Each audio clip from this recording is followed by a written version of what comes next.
अरे ते तर राहुलचा आवाज आहे.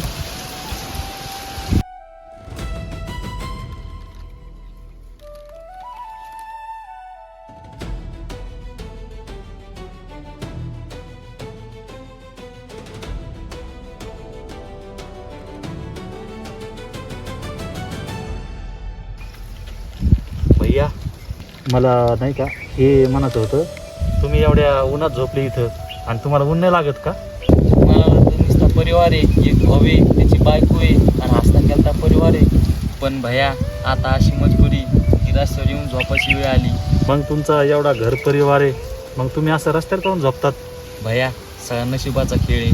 हे नशिबात आहे ते तर भोगायला लागेल ना. भैया मी जेव्हा 10 वर्षाचा होतो का तेव्हाच माझ्या आई वडिलाचा सहारा गेला. तुम्ही लहान भाऊ झाली आणि ममल्यावर आली. मला वाटलं की त्याला चांगलं शिकून मोठा साहेब बनवत.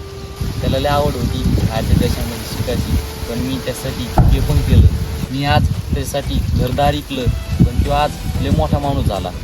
आणि काही दिवसानं त्याला एक मुलगी आवडली आणि तिच्यासोबत त्यानं लग्न पण केलं. काही दिवसानं त्याला बाहेर देशातून फोन आला आणि तो तिकडे गेला नोकरीसाठी. आणि इकडं त्याच्या बायकोनं निघ माझ्या घरातून. जेव्हा बघा तेव्हा फुकटच खायला लागत. हे घर तुझं नाही, हे माझ्या नवऱ्याचं घर आहे. आलं का लक्षात?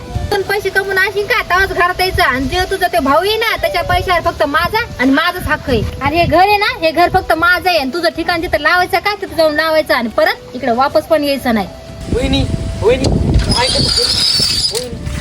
भैया जेव्हापासून भावाच्या बायकोनं घराबाहेर काढलं का तेव्हापासून तो माझा रोडच सहारा आहे.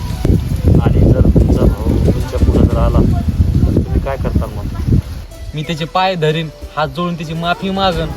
मी त्याला सांगन की मला तुपल्यासोबत मला घरी घेऊन चल.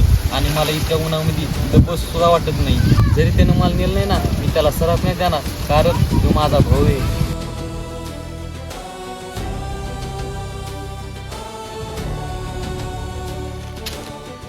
रोहित भैया मला माफ कर, मला ह्या सगळ्या गोष्टी खरंच काहीच माहीत नाही. भैया मी गेलो फक्त 3 महिन्यासाठी आणि ज्यावेळेस मी घरी आलो ना त्यावेळेस मला तुम्ही कुठंच नाही दिसले. आणि मी कल्पनाला विचारलं सुद्धा होतं भैया कुठे म्हणून, पण ती म्हणली की ते गावाला गेलेत.